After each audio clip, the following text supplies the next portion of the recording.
The Iliad is one monster of a book. It's more than 600 pages long, and the crazy part was it used to be passed down through oral tradition, meaning it was someone's job to memorize the damn thing and regurgitate it into the willing ears of whoever was listening. On top of that, if I had to guess how many named characters were in it, I'd put the number somewhere between 200 and too many. Luckily for us, though, there's only a few characters we actually need to care about. On the Trojan side, those are Hector, Paris, and Helen. And on the Greek side, we've got Achilles, Patroclus, Odysseus, Agamemnon, boo, Menelaus, Diomedes, Ajax the Greater, and Ajax the Lesser, along with a few others. Now, back in the day, Troy was called Ilias, which is why the book is called the Iliad. Translated literally, it'd be called Troy's Story. You got a friend in me. Yeah.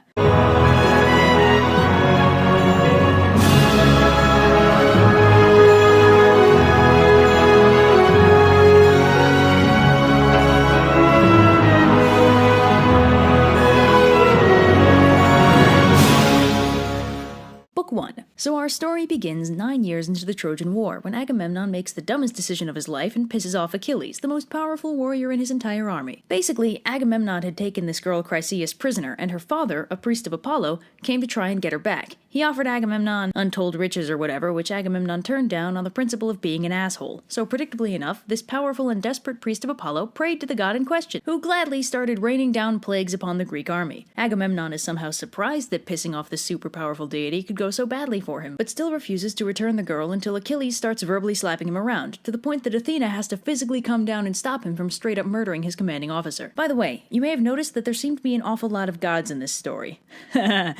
No, you ain't seen nothing yet. So Agamemnon finally agrees to return the girl to her father, but there's one condition. Achilles will, in exchange, have to give Agamemnon his chosen lady toy, a gorgeous lass named Briseis. Achilles, though thoroughly bummed, does the smart thing and gives her up. Then he does the not smart thing and refuses to fight. He curls up into a sulky blanket burrito in his tent and refuses to come out for anything. Now, Achilles is by far the most powerful Greek warrior among them, later myths even painting him as invincible, so this is a pretty hefty loss for the Greek forces. Achilles then proceeds to make things even worse for them by praying to his mom, a minor goddess named Thetis, to get Zeus to help the Trojans. That's right, he's so pissed at Agamemnon that he's willing to make them lose the war out of spite. Of course, since I also hate Agamemnon, this doesn't really bother me all that much, but still, not cool, bro. Book 2. So, Zeus, as we all know, likes nothing better than screwing with mortals, so he's all for this plan. He sends a dream to Agamemnon urging him to attack Troy full force and promising him victory. So Agamemnon's like, great idea! Nothing bad has ever come from me listening to the gods! And then Hector hears a similar message from Zeus and immediately marshals his forces to attack. Book 3 is a list.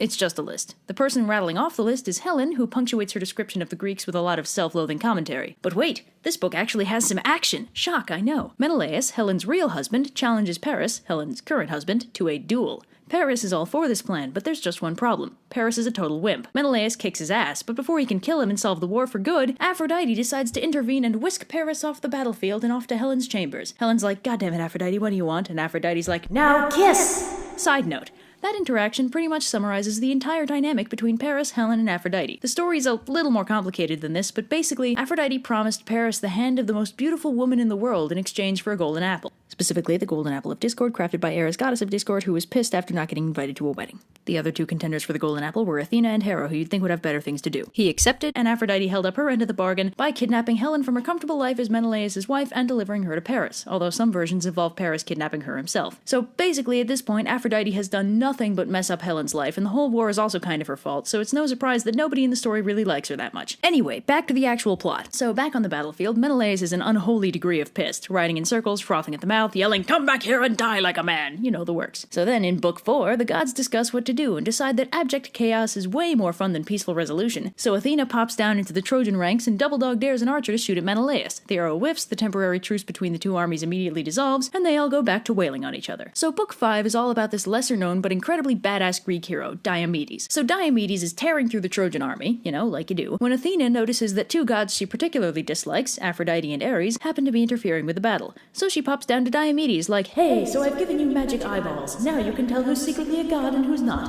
And let me be clear about this. Do not fight the gods. You will lose. Unless it's Aphrodite, then fight all you want. She's somewhere between marshmallow fluff and a baby chick in terms of battle prowess." So Diomedes acknowledges and continues to tear his way through the army, when suddenly he sees Aphrodite doing her thing and lifting one of her injured dudes off the battlefield. Diomedes is like, "None of that!" and chucks a spear through her wrist. So she's like, "Ow!" and drops the dude in question and zips back to Olympus, whining incessantly. Meanwhile, back at the front, Apollo grabs the dude Aphrodite was trying to save. His name is Aeneas, by the way. He's got his own book or something, I don't know. And Diomedes immediately immediately tries to stab him. Apollo's like, "Step off, kid. Some of us gods are a little sturdier than Aphrodite." And Diomedes does the smart thing and backs off. And then Ares shows up. Yay! So Athena's like, "Diomedes, why aren't you hitting him?" And he's like, "Because you told me not to?" And she's like, "Forget what I said, kid. You're the best around!" And then Diomedes stabs Ares in the gut, which video game logic tells me must make him the new god of war. So Ares runs home to Zeus crying, and Zeus is like, "Man up, you gigantic disappointment." So now Ares hurts on the outside and the inside. Book 6 is pretty boring. Someone tells Hector to tell the women of Troy to pray to Athena to stop Diomedes from single-handedly killing every single one of them. So he does, and they do, but she doesn't, and he continues to be awesome. Book 7 is a little more interesting. Apollo's like, "Hey Athena, you know what would be cool? If your chosen hero didn't end the war in one day.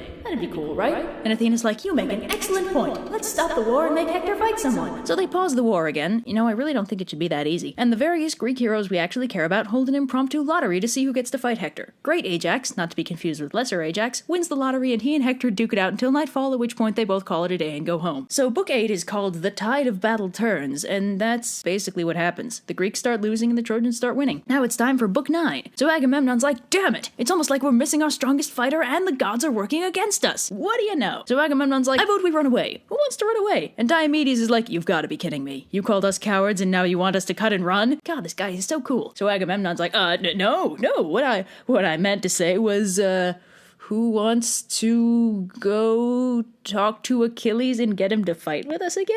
So he sends Ajax and Odysseus to talk to Achilles, who's still burritoed up in his tent with Patroclus. So Ajax and Odysseus are like, "Yo, Agamemnon's willing to give you your girlfriend back, along with a ridiculous amount of wealth and a few kingdoms if you get out there and help us fight." And Achilles is like, "Nope, he's a jerk. In fact, I sail home tomorrow unless something really tragic and unnecessary happens to make me stay and fight. Hey, if it isn't my best buddy Patroclus. I don't know what I'd do if this guy died." That, folks, is what we in the writing biz call foreshadowing. Book 10 is basically a Metal Gear Solid mission. Not even kidding. So it's night, and Agamemnon and Menelaus gather some main characters and are like, "Okay, do we have some volunteers to infiltrate the Trojan camp and find out their plans?" And Diomedes is like, "Well, I did just finish carving a bloody canyon through the Trojan forces, so sure, I'm game." And Odysseus is like, "You'll want me as well. I have actual cognitive faculties, quite rare among this army." So Odysseus, the only sneaky guy in the entire Greek army, gets partnered up with my man Diomedes for a stealth mission. That's right, this epic officially has everything now. But at the same time, in the Trojan camp, Hector has the same idea, and sends a much less important character to scout the Greek ships. Predictably enough, the two stealth teams encounter each other, and Diomedes and Odysseus capture and interrogate the poor guy. He's like, "I'll tell you everything!" And Odysseus is like,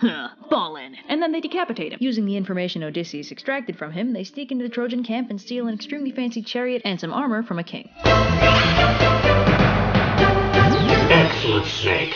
Now it's time for Book 11. The sun rises and it's back to war we go. So today is Agamemnon's time to shine, and while he's busy kicking ass and taking names, some minor hero that Achilles is fond of gets wounded. So Achilles is like, "Hey Patroclus, can you go out there and ask Nestor who that was? I need to make sure before I start feeling sad." So Patroclus does, and Nestor's like, "Hey, so it sure is nice of Achilles to feel bad when his friends start getting hurt.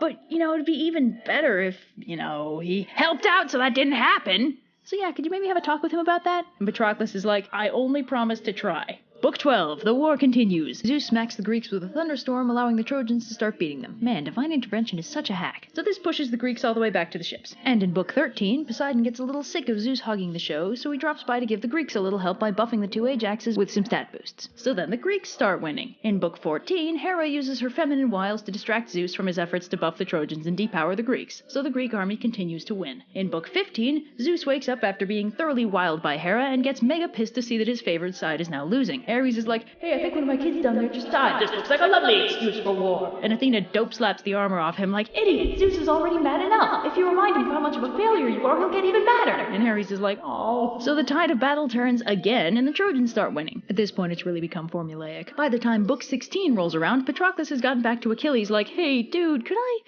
maybe persuade you to go out and fight? Our guys are kind of getting destroyed. I mean, even Agamemnon is injured." And Achilles is like, "Ha, nice." And Patroclus is like, "Seriously, Achilles, they're dying out there. They need our help." And Achilles is like, "Well, I really can't have them burn our ships. Tell you what, you go out in my armor and lead my army. The Trojans will never know the difference between us." And Patroclus is like, "Anything for you, man." And Achilles is like, "Just one thing. Promise me you'll come back alive." And Patroclus is like, "Of course I will, bro." And not 5 minutes later, Hector kills him. Book 17 is pretty uneventful. The Greeks see Patroclus go down and collectively Hulk out to defend his body, and Hector takes Achilles' armor and wears it around. Book 18, the battle continues, although now it's centered around defending Patroclus' corpse. Meanwhile, Achilles is still burritoed up in his tent, having no idea that his bestie is currently dead. That is, until a messenger arrives bearing those very tidings, causing Achilles to similarly Hulk out. He's like, "That's it, time to single-handedly kick Troy's ass!" And his mom Thetis is like, "No, Achilles, you're fated to die if you fight!" And he's like, "I couldn't save my hetero life partner, Mom, this life isn't worth living anymore!" And then the rest of the chapter is devoted to Hephaestus making Achilles new duds. In Book 19, Achilles puts on his new duds. Yeah, this epic kind of drags on in places. In Book 20, Achilles carves a bloody murder canyon through the Trojan forces despite various gods' best attempts to stop him. In Book 21, Achilles fills a river with so many corpses that the river itself gets pissed and starts trying to drown him, so he beats it up until it stops bothering him. Then he gets distracted and starts chasing Apollo around the city because all the best heroes have ADD. Just ask any side-questing Skyrim player. In Book 22, Achilles finally remembers what he's there for, and after an extremely slapstick routine where he chases Hector around Troy several times, he finally kills him. Yay! Then he ties Hector's body to his chariot and rides it around Troy 3 times to parade the body off to Hector's father, the king. Yay? And the rest of the book is, actually pretty boring. The Greeks hold Patroclus' funeral, during which they basically just play a lot of party games. And then, at some point after the Iliad cuts off, but before they officially sack Troy, Achilles gets shot in the heel by Paris and dies. Yay!